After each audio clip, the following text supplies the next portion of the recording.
So ayan, magandang hapon po ulit sa atin lahat. Welcome to my YouTube channel. This is Raymond DT. For today's vlog, nandito po tayo ngayon sa Peter Anthony sa Pulo para bisitahin yung mausoleo na pinagawa ng nanay.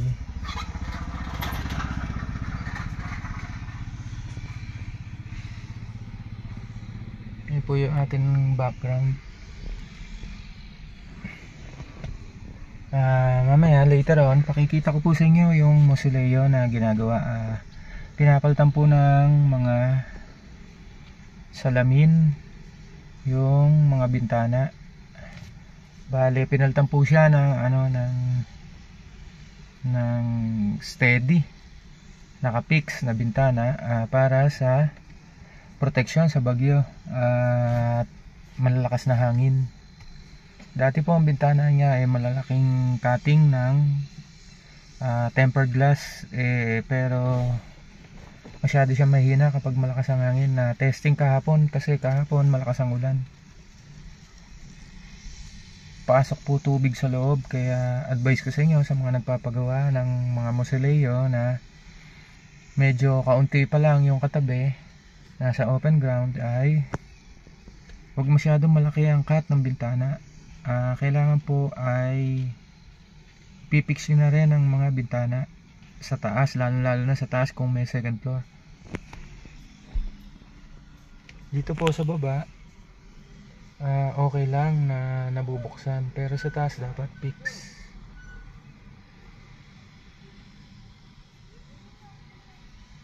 Para hindi po siya delikadong masyado kapag malakas ang hangin at bagyuhan.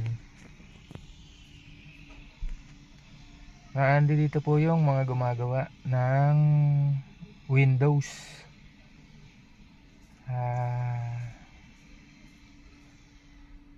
Kasalukuyan pong ginagawa nila ngayon.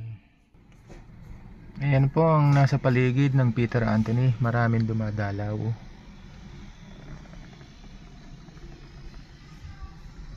Nandito po tayo sa tapat ng columbarium.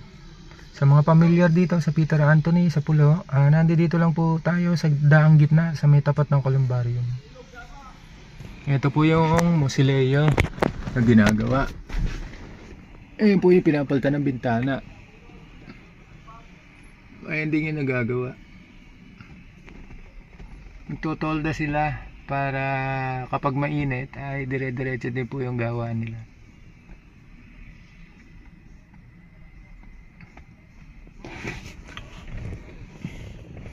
Tapat to ng mausoleo ni Urbina. Yung parang flintstone ang walling. Ayan po.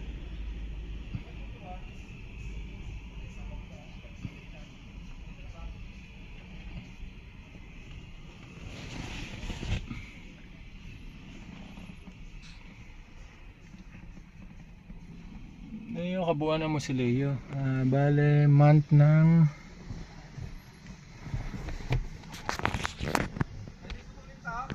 June, July na ginagawa itong mausoleo nito. June, July, panahon na rin ng tagulan nung ginawa itong mausoleo na to. Ito po yung mga paligid.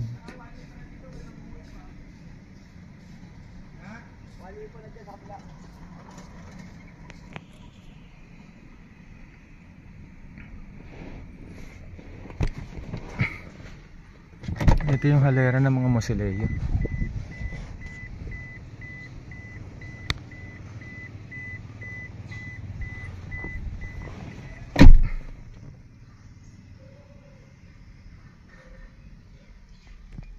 Dito po tayo sa gitnang daan sa may tapat ng columbarium.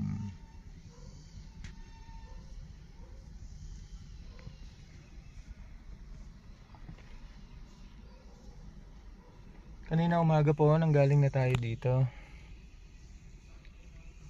Binisita natin, nag-i-install, nagdadala pa lang sila ng mga materyales. Ngayong hapon ay sinisimula na.